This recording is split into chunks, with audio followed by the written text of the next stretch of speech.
Assalamualaikum warahmatullahi wabarakatuh.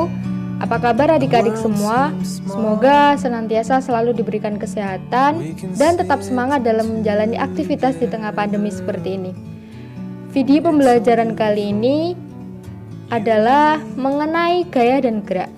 Gaya dan gerak adalah, apakah itu gaya dan gerak?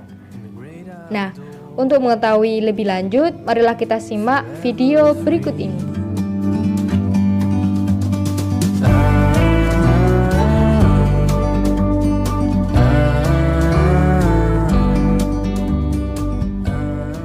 Oke, yang pertama kita mempelajari tentang gerak. Dalam fisika, gerak itu tidak hanya sekedar orang menari, orang berlari, tidak hanya itu, tetapi gerak memiliki titik acuan, memiliki acuan atau ukuran yang menyatakan bahwa suatu benda itu bergerak atau tidak. Di sini dinamakan gerak relatif, yaitu perubahan kedudukan suatu benda terhadap titik acuan tertentu. Sekarang coba kita amati gambar ilustrasi berikut. Pada ilustrasi tersebut terlihat bahwa ada sebuah rumah dan seorang anak yang sedang bersepeda. Kemungkinan anak tersebut bergerak secara relatif dan kemungkinan tidak bergerak secara relatif. Coba kita amati gambar ilustrasi tersebut dan 3 pernyataan. Pertama, anak bergerak terhadap rumah. Apakah hal itu benar? Ya, benar sekali, karena anak mengalami perubahan kedudukan terhadap rumah. Di sini rumah menjadi titik acuannya. Kemudian pernyataan kedua, sepeda bergerak terhadap rumah. Apakah hal itu benar? Ya, benar sekali, sepeda bergerak terhadap rumah. Hal ini dikarenakan sepeda mengalami perubahan kedudukan terhadap rumah, karena di sini rumah menjadi titik acuannya. Kemudian mari kita amati pernyataan yang ketiga, yaitu anak tidak bergerak terhadap sepeda. Apakah hal ini benar? Mari kita pikirkan. Posisi anak tetap berada di atas sepeda. Anak tidak berpindah kedudukan dari sepeda. Di sini sepeda menjadi titik acuan. Jadi pernyataan ketiga adalah benar, tidak bergerak terhadap sepeda.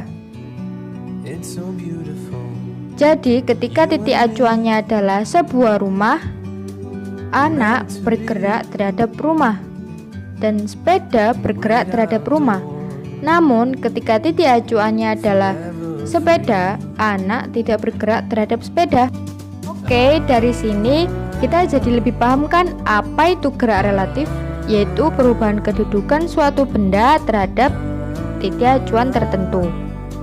Oke, selanjutnya marilah kita bahas setelah gerak relatif ada juga yang namanya gerak semu. Di sini kita bisa lihat bahwa gerak semu adalah gerak yang tidak benar-benar terjadi atau hanya ilusi belaka. Sebagai contoh, ketika kita naik kereta api atau ketika kita naik mobil atau bus, kita melihat ke jendela. Kita melihat bahwa dari jendela tersebut pohon-pohon seolah-olah bergerak ke belakang. Rumah-rumah warga seolah-olah itulah yang dinamakan dengan gerak semu. Pohon-pohon dan rumah-rumah warga yang seolah-olah bergerak ke belakang itu sebenarnya diam. Mereka tidak bergerak, sehingga gerakan tersebut disebut dengan gerakan semu yang merupakan sebuah ilusi belaka yang tidak benar-benar terjadi. Bisa dipahami adik-adik? Selanjutnya kita akan mempelajari tentang jarak dan perpindahan. Jadi apa sih perbedaan dari jarak dan perpindahan itu? Di sini kita bisa mengetahui bahwa jarak adalah panjang lintasan suatu benda dalam selang waktu tertentu. Sedangkan perpindahan adalah perubahan kedudukan suatu benda dalam selang waktu tertentu. Coba kita amati gambar pada berikut ini.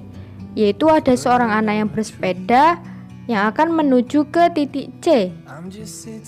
Dari gambar tersebut, kita dapat melihat bahwa yang dinamakan jarak adalah tanda panah yang berwarna merah, yaitu merupakan lintasan anak tersebut untuk menuju ke titik C. Sedangkan yang dinamakan dengan perpindahan adalah tanda panah yang berwarna hitam.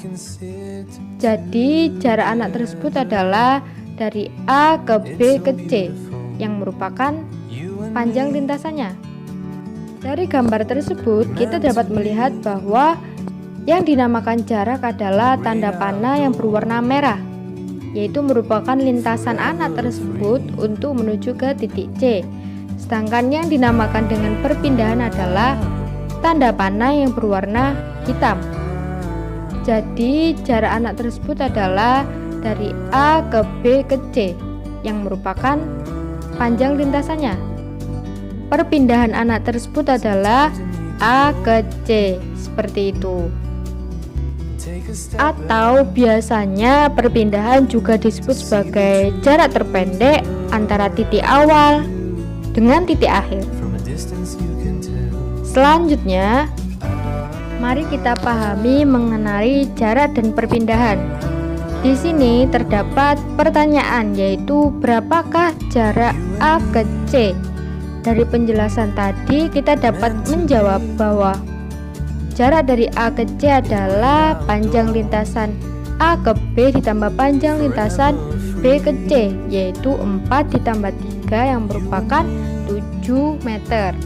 Selanjutnya, pertanyaan yang kedua, yaitu berapakah perpindahan A ke C? Dari penjelasan tadi dapat kita hitung bahwa perpindahan A ke C adalah jarak A ke C itu sendiri, yaitu 5 meter. Jadi jarak dan perpindahan itu berbeda. Selanjutnya kita akan membahas tentang kelajuan dan kecepatan. Sebenarnya jarak dan perpindahan itu juga berhubungan dengan kelajuan dan kecepatan. Jarak pasangannya adalah kelajuan, perpindahan pasangannya adalah kecepatan. Apakah perbedaan kelajuan dan kecepatan? Kelajuan itu hanya nilai saja tanpa disertai arah. Sedangkan kecepatan selain nilai juga disertai arah juga. Contohnya 7 meter ke arah kiri, 6 meter ke arah barat, seperti itu. Kemudian untuk formulasi rumus kelajuan dan kecepatan, untuk kelajuan rata-rata kita cukup membandingkan antara jarak dibandingkan dengan selang waktu. Dan untuk kecepatan rata-rata kita cukup membandingkan antara perpindahan dengan selang waktu. Cukup mudah bukan? Kemudian kita akan membahas contoh soal dari kelajuan dan kecepatan. Simak soal berikut ini. Oke, mari kita pahami soal berikut ini. Adi mengendarai sepeda dari A ke C, melewati rute A, B, C dalam waktu 50 detik. Kemudian pertanyaannya, hitunglah kelajuan rata-rata dan kecepatan rata-rata Adi. Oke, kita gunakan rumus tadi. Oke, kita akan coba menghitung kelajuan rata-rata terlebih dahulu. Rumusnya adalah V sama dengan S per T, atau kelajuan adalah jarak dibagi selang waktu. Jaraknya Adi melewati rute A ke B ke C, jadi 4 ditambah 3 sama dengan 7. Jadi jaraknya adalah 7 dibagi selang waktu 50 detik. Jadi 7 per 50 adalah 0,14 meter per sekon. Kemudian untuk menghitung kecepatan rata-rata, kita tulis rumusnya dulu. V sama dengan delta S per T, atau kecepatan rata-rata sama dengan perpindahan dibagi atau dibandingkan dengan selang waktu.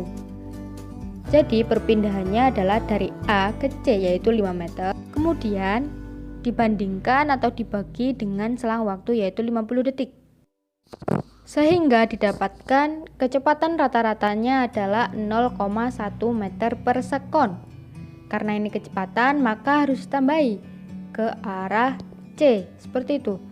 Jadi perbedaan kelajuan dan kecepatan, selain kalau kelajuan itu dengan jarak, sedangkan kecepatan dengan perpindahan, yaitu kecepatan juga tidak hanya nilai saja tetapi dengan arah, seperti itu.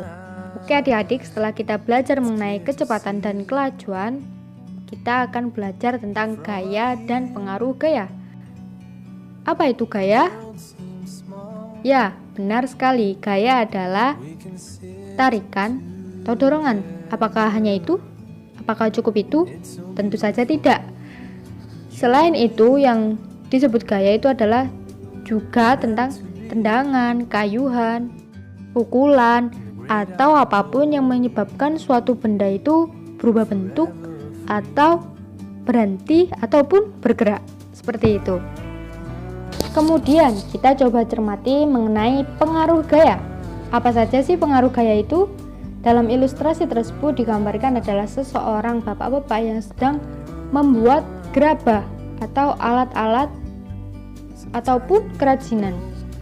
Ya, itu berasal dari tanah liat yang teksturnya itu elastis dan mudah dibentuk. Nah, oleh karena itu, gaya yang diberikan bapak itu berupa tekanan, bantingan, saat mengubah bentuk benda.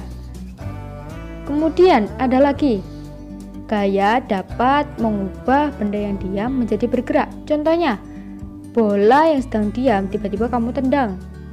Nah, itu pengaruh gaya yang menyebabkan benda diam menjadi bergerak.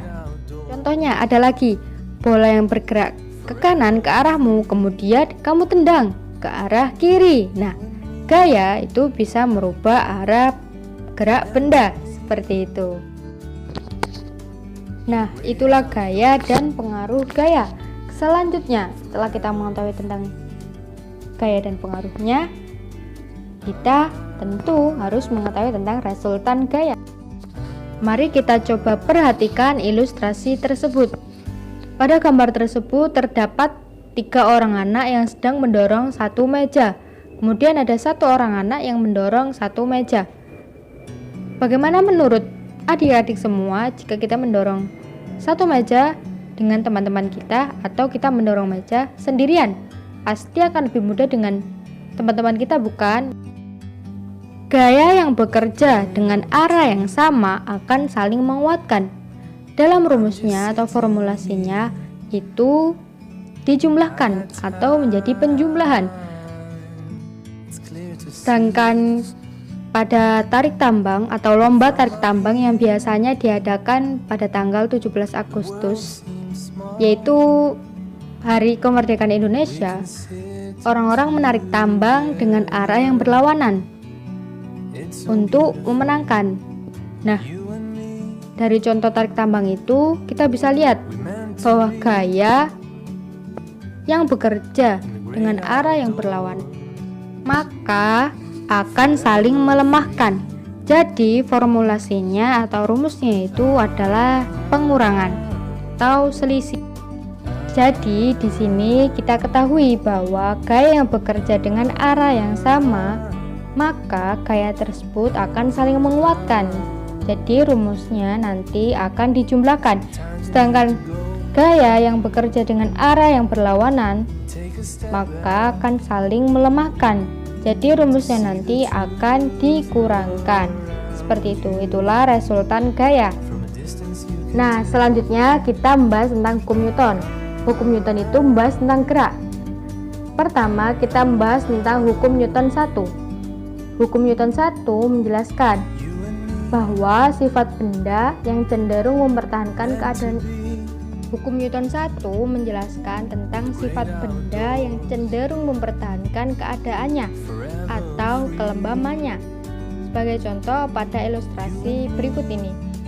Ilustrasi tersebut adalah menggambarkan orang yang sedang menyetir mobil atau orang di dalam mobil yang dari bergerak kemudian berhenti karena ada lampu merah.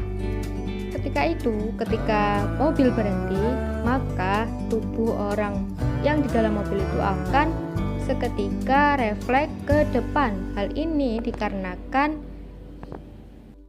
kecenderungan untuk mempertahankan keadaan sebelumnya, yaitu bergerak. Jadi ketika mobil berhenti, tubuh kita cenderung refleks untuk maju ke depan, seperti itu. Ada juga ketika kita berlari, tiba-tiba tidak mungkin kan kita langsung berhenti. Selain itu, ada juga contoh, jika kalian pernah naik angkot atau bemo, pasti ada kernet. Nah, ketika angkot itu berhenti atau kernet itu turun, saat angkot itu berjalan walaupun pelan, pasti kernet itu akan turunnya dengan berlari maju ke depan. Hal ini ketika angkot masih terus berjalan walaupun pelan, kemudian kernet turun dari angkot tersebut, kalau kernet tidak lari maju ke depan, maka kernet itu akan terjatuh dan bisa terjadi kecelakaan. Nah, jika kernet itu turun langsung diam, itu yang bahaya, bisa menyebabkan terjatuh. Itulah yang dinamakan kelembaman. Jadi di sini kita bisa tahu bahwa di hukum Newton ada formula, yaitu resultan gaya sama dengan 0. Ketika resultan gaya sama dengan 0, ada dua kondisi benda, yaitu kondisi pertama benda diam atau kondisi yang kedua benda bergerak. Nah, dengan v atau kecepatan tetap. Selanjutnya, coba perhatikan ilustrasi pada gambar tersebut. Terlihat bahwa seseorang sedang mendorong mobilnya. Jika kita lihat, ketika seorang itu mendorong mobil dengan gaya yang semakin besar, maka mobil itu akan bergerak semakin cepat, yaitu percepatannya akan semakin besar. Bisa kita lihat bahwa formulasinya yaitu resultan gaya sama dengan massa dikali percepatan. Dari formulasi tersebut dapat kita lihat bahwa resultan gaya berbanding lurus dengan massa dan percepatan. Jadi, ketika seseorang memberikan gaya yang semakin besar, maka percepatan yang dihasilkan juga semakin besar. Tentu saja, jika massanya juga semakin besar, maka gaya yang diberikan harus juga semakin besar. Seperti itu. Hal ini dinamakan hukum Newton 2, yaitu yang berbunyi jika ada sebuah resultan gaya yang bekerja pada suatu benda, maka akan dihasilkan percepatan dengan arah yang sama dengan resultan gaya tersebut. Pada gambar ilustrasi tersebut atau pada kehidupan kita sehari-hari, ketika seseorang mengalami mogok pada mobilnya, orang tersebut mendorong mobilnya maju ke depan. Pasti mobil itu juga atau benda tersebut juga mengalami percepatan dengan arah yang sama terhadap resultan gaya yang diberikan tadi. Dari formulasi tersebut atau rumus tersebut dapat kita lihat bahwa semakin besar gaya yang diberikan, maka percepatan juga akan semakin besar. Sedangkan semakin kecil gaya yang diberikan, maka percepatan juga akan semakin kecil. Selanjutnya, kita akan membahas mengenai hukum 3 Newton. Hukum 3 Newton sering disebut sebagai hukum aksi-reaksi. Hukum 3 Newton di sini dikatakan bahwa jika benda pertama mengerjakan gaya kepada benda kedua, maka benda kedua akan mengerjakan gaya kepada benda pertama dengan nilai dan besar yang sama, tetapi arahnya berlawanan. Sebagai contoh, coba perhatikan ilustrasi pada gambar tersebut. Pada gambar tersebut terlihat seseorang sedang mendorong tembok. Nah, orang tersebut memberikan gaya aksi, maka tembok juga akan memberikan gaya reaksi yang nilai dan besarnya sama dengan yang diberikan oleh orang tersebut. Atau ketika kita memukul tembok, maka tangan kita pun akan merasa sakit. Seperti itu. Inilah yang dinamakan dengan hukum 3 Newton. Baik, sekian pada materi kali ini. Sampai jumpa di video selanjutnya.